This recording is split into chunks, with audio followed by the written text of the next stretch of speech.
Bismillahirrahmanirrahim. Assalamualaikum warahmatullahi wabarakatuh. Alhamdulillah teman-teman, hampir 2 tahun ini saya tinggal di Istanbul, sebuah kawasan yang disebut-sebut Napoleon Bonaparte sebagai ibu kota dunia, the capital of the world. Bahkan beberapa waktu lalu, Profesor Hamid Fahmi Zarkasi menasihati kita semua bahwa di Turki ini Anda tidur dengan sejarah masa lalu yang penuh dengan kejayaan dan kegemilangan, baik di bidang ekonomi, politik, budaya, wakaf, dan lain-lain yang bisa digali, dipelajari, dan diambil kebaikannya untuk dibawa pulang membangun negeri.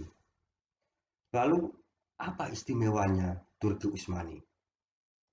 Baik teman-teman sekalian, terhitung 1443 tahun sejak Nabi Muhammad SAW berhijrah, hampir setengahnya atau kurang lebih sekitar 633 tahun kekuasaan politik dianugerahkan kepada Daulah Utsmaniyah tanpa putus.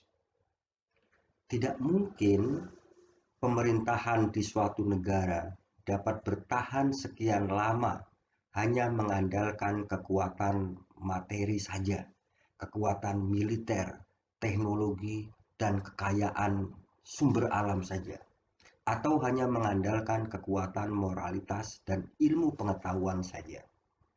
Nah, kekuatan personality dan institusi dalam pemerintahan Turki Utsmani terintegrasikan sangat baik, sehingga membuat negara tersebut eksis dalam waktu yang sangat panjang dan membuat bangsa Eropa terkagum-kagum.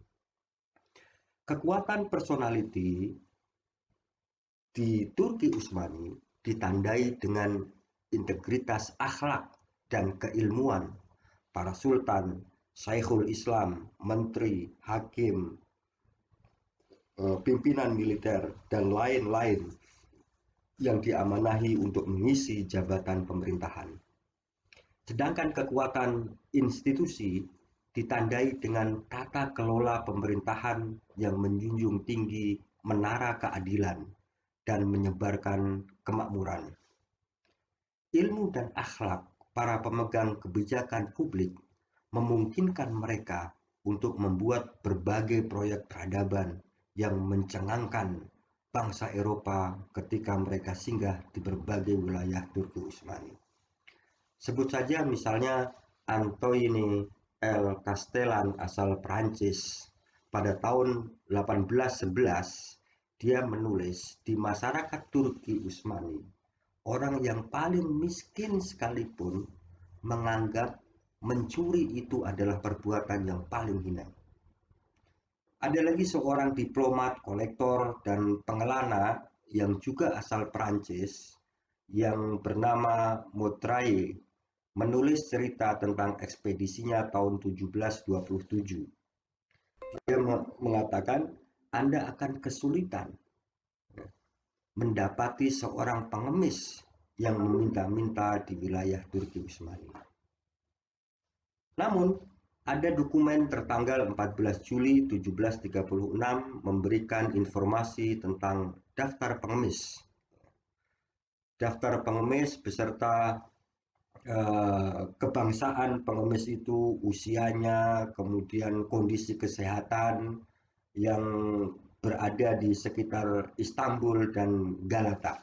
Semuanya berjumlah 289 pengemis. Dan yang tercatat dalam dokumen tersebut, semua pengemis itu tidak ada satupun yang beragama Islam.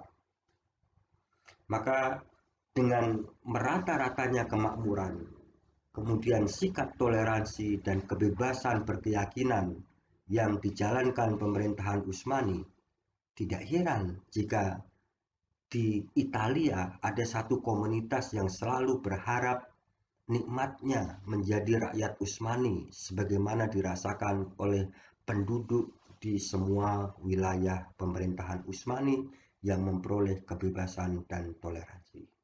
Jadi kalau kita berpikir bahwasanya sebelum Daulah Utsmaniyah, ya, banyak sekali bermunculan ilmuwan, berkembangannya ilmu dan pemikiran Islam, atau masa-masa tersebut disebut sebagai Asrut Taklif, ya, maka di era Utsmani lebih dikenal sebagai era implementasi atau Asrul Mumarosah, di mana ajaran Islam dipraktekkan dalam institusi negara.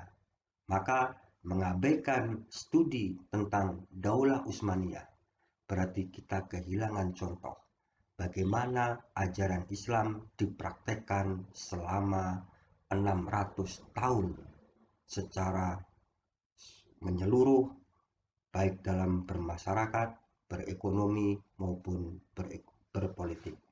Demikian sekilas catatan, mudah-mudahan bermanfaat. Mohon maaf apabila ada yang kurang berkenan. Assalamualaikum warahmatullahi wabarakatuh.